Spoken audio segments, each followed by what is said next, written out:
Apartment owner. This is the landlord everyone pictures first. A building, a rent roll, and a group chat with the plumber saved under a name like Dave. Emergency only. Multiple units, multiple tenants, multiple versions of the same 2 a.m. phone call about a leaking pipe that somehow always happens on a Friday. The math is simple in theory. Rent comes in every month, the mortgage goes out, and whatever's left over is the actual business. In practice, one bad tenant, one slow eviction process, one appliance that dies in every unit the same year, and that margin gets thinner than the spreadsheet promised. This is the landlord who signed up for real estate and quietly ended up running a small hospitality company with none of the hospitality training. The apartment owner isn't managing a building. He's managing everyone's worst week, one unit at a time. Commercial landlord, different tenant, completely different headache. No 2 a.m. calls about a garbage disposal. Instead, a 10-year lease with a business that might not exist in 3.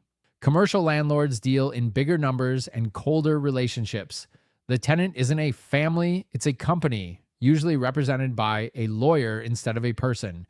When a restaurant chain or a retail store shuts its doors, it doesn't just lose the landlord one tenant. It can leave an entire storefront empty for a year while the space sits there quietly draining money nobody sees on Instagram.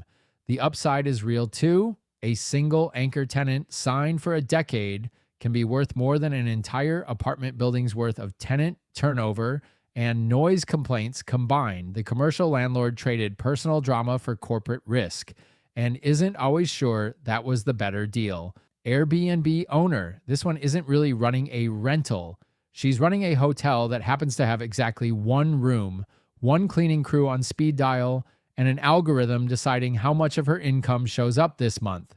Every guest is a 5-star review waiting to happen, or a 1-star complaint about the Wi-Fi that tanks the whole listing's ranking overnight. The turnover is constant.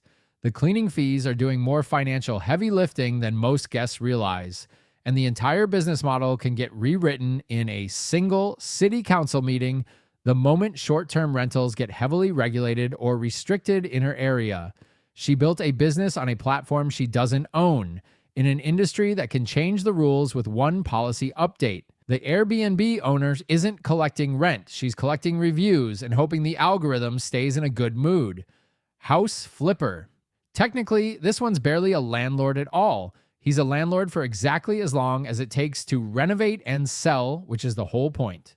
Buy low, gut the kitchen, fix the roof nobody mentioned during the walkthrough, and list it high enough to make 6 months of chaos worth it. The profit isn't in rent, it's in the gap between what the house was worth broken and what it's worth fixed, and that gap can disappear fast if the market shifts halfway through the renovation. And unlike a normal rental, there's no tenant helping carry the property while he waits for the sale. Some flippers get so good at this, they start doing it 3 or 4 times a year.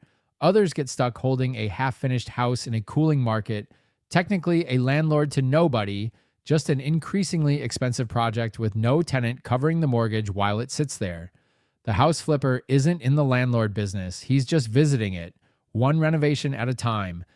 The accidental landlord. Nobody plans this one. A job relocation, a house that wouldn't sell fast enough, a starter home that turned into a rental almost by default because renting it out was easier than dealing with a bad market at the exact wrong time. The accidental landlord didn't buy a course, didn't study cap rates, didn't have a 5-year plan. She just kept a property she meant to sell, found a tenant to cover the mortgage, and slowly realized the numbers actually worked better than she expected. Some accidental landlords stay accidental forever. One property, minimal effort, barely thinking about it between rent deposits. Others catch the bug entirely, and the one property they never meant to keep becomes the first of 5.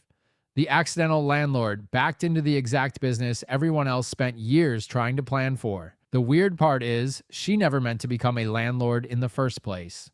Old money landlord. This one didn't back into anything. The building has been in the family since before anyone currently living can remember the purchase price. Grandfather bought it, father managed it, now it's hers, and the family accountant has known the numbers longer than she's known how to read a lease. Old money landlords rarely talk about the real estate at parties. It's not a hustle to them, it's just infrastructure, quietly appreciating in the background while the family focuses on whatever they'd rather be known for instead. The rent checks fund things nobody outside the family ever connects to a building 3 states away. This is generational patience wearing a very boring disguise. The old money landlord didn't build the empire, she just never let go of it. The leaves in the building landlord. He owns the building. He also lives in Unit 2B, which means every noise complaint, every broken elevator, every argument about the thermostat happens roughly 15 feet from where he eats breakfast. This changes the relationship completely. Tenants who normally just email a property management company instead knock on an actual door. He hears the party on the 3rd floor in real time. He's first to know when the boiler dies, mostly because he's the one standing in the cold basement at 6 a.m. trying to fix it himself before calling anyone. It's more hands-on, more personal, and a lot harder to stay purely business when you share a mailbox with the people paying your mortgage. The leaves in the building landlord isn't just collecting rent from his tenants. He's basically their neighbor with a spreadsheet. The rent every year increase landlord. This is the one renters complain about online every January. Same building, same unit, and yet somehow the price goes up every single lease renewal, whether anything about the apartment changed or not. The explanation is usually some version of market rate, a phrase that means something very different depending on which side of the lease you're standing on. To the landlord, it's just protecting the investment against rising costs. To the tenant who's lived there 4 years and watched the rent climb every single one of them, it can feel a lot less like protection and a lot more like getting slowly priced out of a home they never actually wanted to leave. Some of these increases are genuinely necessary. Property taxes rise, insurance rises, maintenance costs don't stay flat just because a tenant's paycheck did. The rent every year increase landlord isn't always the villain the internet makes him out to be. He's just the one everyone assumes is, every single January. Passive landlord. She's never met a single tenant, doesn't know what the lobby looks like, couldn't pick the building out of a lineup if her life depended on it. The passive landlord treats real estate exactly like a stock ticker, a line item in a portfolio managed entirely by a property management company that handles every call, every complaint, every leaking pipe on her behalf. She sees a monthly deposit and a quarterly report, and that's the entire relationship. The distance is the whole strategy. No emotional attachment, no 2 a.m. panic, just returns, measured the same way she measures everything else she owns.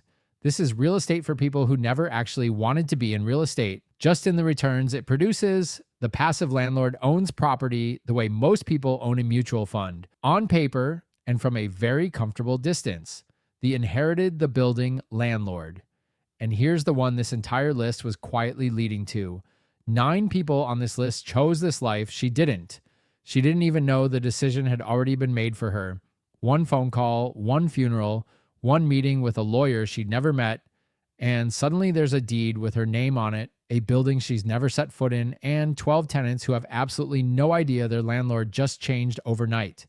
No manual came with it, no history of who's behind on rent, no idea who's been asking for a repair for 8 months, no clue which unit has been quietly subletting against the lease, just a set of keys, a stack of old paperwork, and a decision she now has to make fast: sell it, hire someone to run it, or become essentially, overnight, everything the old money landlord back in Category 6 spent a lifetime growing into. This is where the whole list folds back on itself. The old money landlord had decades to become comfortable with all of this. The inherited landlord gets exactly 0. She didn't build this. She didn't back into it slowly like the accidental landlord either. She just woke up one day already standing in it, 9 different paths, 9 different reasons, and 1 phone call that can turn anyone, including someone who's never thought about real estate in their life, into a landlord by tomorrow morning. That's the part nobody plans for. You don't have to choose this life for it to eventually choose you. And the people on the other side of that phone call, they're the tenants. That's the part nobody plans for. You don't have to choose this life for it to eventually choose you.